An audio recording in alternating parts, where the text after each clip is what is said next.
Here's our second video for project 8, and we're going to continue using, for me to be making your example, when you don't need sound, when I feel like I'm just talking for talking's sake and I don't want to talk to you anymore, I'm just going to mute it and you're not going to get sound. So don't be surprised. This is mostly just for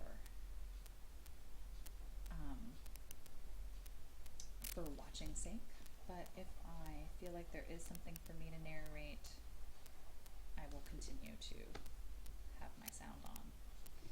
I am playing with my size right now to try and replicate the actual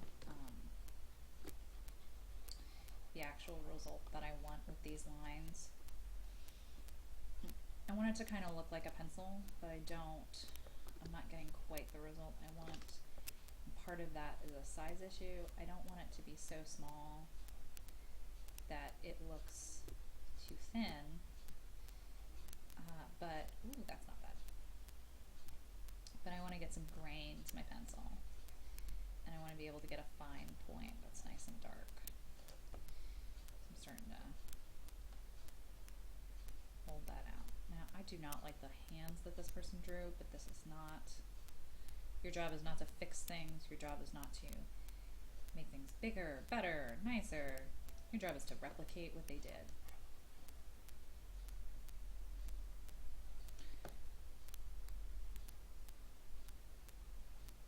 That does remind me that when you're finished, you're going to have to give credit to the original artist if you can find their name on your picture.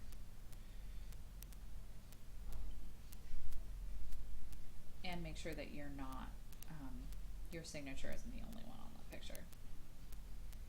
That you call it a master replication or a copy of somebody else's work. Because even that is plagiarism and or stealing.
When you're doing the face of a character, you should be very careful about trying to replicate it, but also make sure that it makes sense.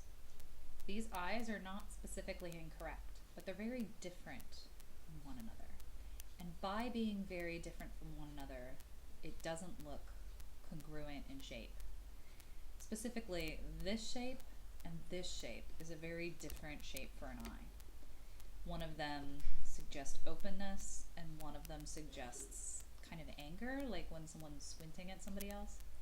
You want to make sure those shapes are similar and reflect each other. Otherwise, this isn't going to look like a person looking somewhere. It's going to look like a tracing.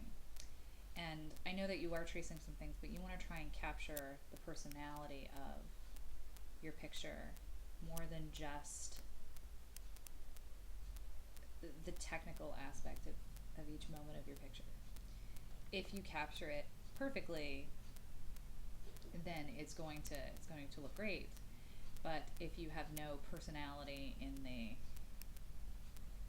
the way that you replicate it, it's going to look pretty flat. That's a little hard to describe. But when I'm sketching this face, I'm not just worried about copying which pixels are dark underneath it. Especially because the pixels are hard to see, because this is a very pixelated image, but I'm concentrating on trying to replicate the face. I want this to look like a person, and I'm trying pretty hard to get it to have that replication in a way that will make this form look like a full form by the time it's done. Now I accidentally just drew that on the original image. Somehow I unlocked it. So I need to make sure that what I just drew isn't on. Yeah. So also, by the way, if I turn off that original image, I can see what I've drawn. I can see that I've missed some of the phoenix on her chest. And I want to go ahead and try and replicate that on the outline layer. But I want to be careful to not just look at this as a bunch of lines on her chest. I want to try and look at this as her neck and try and make that into that shape. And I want to look at this as her collarbone. And I want to look at this as her face and try and make it look like a face. And her hair. And really help that to appear to be what it is in the image. So I need you to pay attention to that when you're working, that you're not just looking at making two mirrored shapes that are circles for eyes. You're looking at trying to make something that looks like an eye. So I need you to bring a little bit of artistry to the project as well. I don't like the way this makes her leg look like it has a bump in it. So I'm going to straighten that out. One of the reasons I can tell, like I just said, I don't like the way that this looks like she has a bump in her leg, is that I have my navigator off to the side. So I'm going to bring that back in for a second and show it to you again. So I have my navigator and I have my original, and it gets a little light up here, and that's great. And I got my hand that's about the same. And you can see here that there's some darkness in the gray that I need to bring in on that other layer. But there's also some darkness in the phoenix that I need to bring in, so I can do that. These lines into the arm aren't as well defined as they could be. I'm trying to see a place that I can fix, like I just did over there. I've missed this line right here. And when I was zooming in and trying to connect these lines, it was a little difficult to see exactly where these lines are. And like right here, the line that I want is actually right here and right here. But it's very hard for me to see that in the close-up. So that makes a nice, much smoother look in my overall picture and is worth fixing. I'm going to lightly take my eraser and fix it. Now, right here, I can see a little bit of a bump as I change from my old pencil to my new pencil. So I want to make sure that's smooth before I move away from it. And by having my navigator a little bit larger, I can see the overall picture as I'm working. And remember that you can turn off your original, and that's also reflected in your navigator. So you can turn off your original and have your navigator right next to it. Again, I mentioned that I keep this on my right hand screen, so I can see that I may have to do something to soften all of these colors because they're looking a little harsh right now. We'll see what happens when I finish all my color sections. I'll go back to having the sound off.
I've been coloring for a little while on the wrong layer.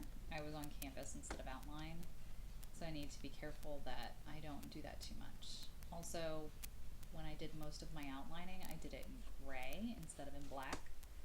So I have encountered that some of my darkest darks aren't really dark enough for me. So I'm going to go over them a little bit, and now that I have, I'm ready to do some color. And I wanted to also go over some of those lines while my original picture was off so that I could see how dark it was in some areas. Now I've sampled all my colors, so now that I've sampled my colors and I have the things that I need, I don't need my original on anymore.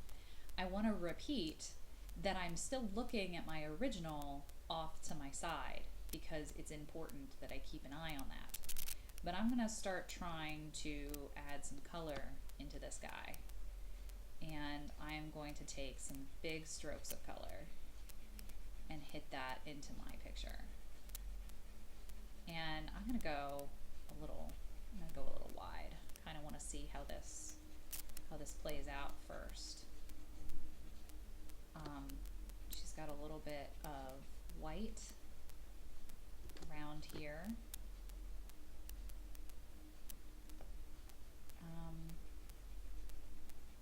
Her green's not that thick. I'm taking a little bit of an eraser right now and I'm just gently erasing where her highlight is. Got a little quickly overzealous there. Just gonna switch back to I'm gonna switch to my dark green, make it a lot smaller, and I'm gonna go ahead and get some green in there and shadows where I think they need to go. And again, by I think they need to go, I'm looking at my original picture. I'm really looking at where they do go from the original artist. Now, I'm not being particularly picky about going over the edge because I'm more concerned about what the color looks like inside my picture than outside my picture. And essentially, either way, I'm going to come back and just erase this. Just erase this color to clean it up, right? So I'm not worried about all that excess stuff right now. If you don't want to come back and clean it up, you can be more careful about it, or you can put a layer mask on it so you don't have to worry about that. There's a darkness from that line over.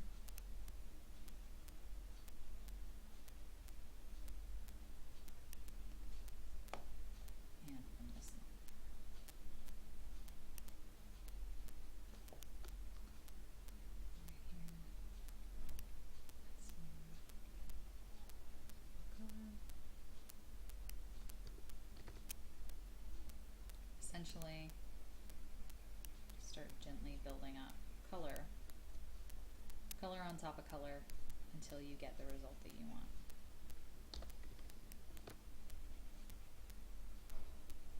I'm going to clear out the green that's on her glove because her glove is going to be yellow. This is also going to be yellow, so I'm going to clear some of that green out. Make sure it's nice and clean. This is going to be yellow, so I'm going to make sure the green gets cleared out of that. Then I'm going to do the same thing with the yellow. Now I only have one sampled color for yellow, so we're going to see how that goes. And that's really green with this gel surface color. So I can either go back to the original and sample again, or I can go ahead and use my own judgment to sample a brighter yellow color. I also think I should do this. I changed colors and I didn't change layers, and I think I should. One of the reasons is this particular yellow is getting really bright really fast, and I want to kind of keep it soft color, and it's a little bit easier to make it bold and then delete it later than it is to make it soft from the get-go. So I can take this bold thing and knock it down, and I've already got something that is easier to control because it's on a second layer.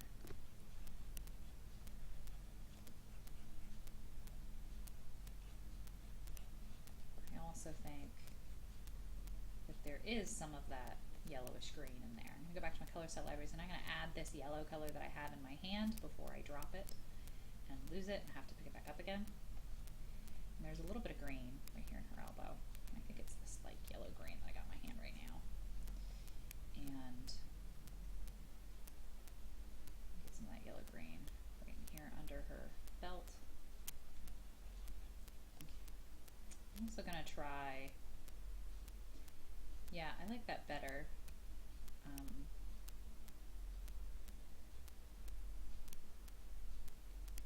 Put the outline on top.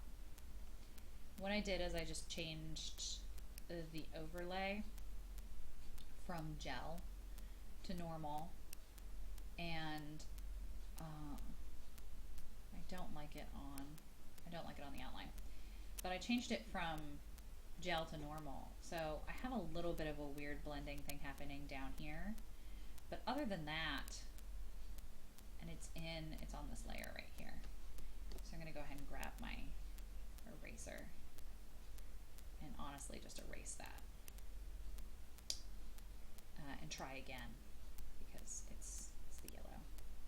But as you can see, now that I'm on the yellow layer, I can take my eraser and kick my yellow off of my green, that kind of thing.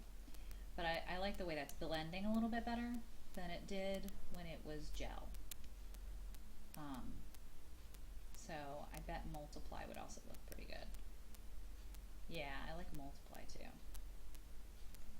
So I can change the way that looks to suit my needs better. I'm going to go ahead and stop for now and continue a little bit later.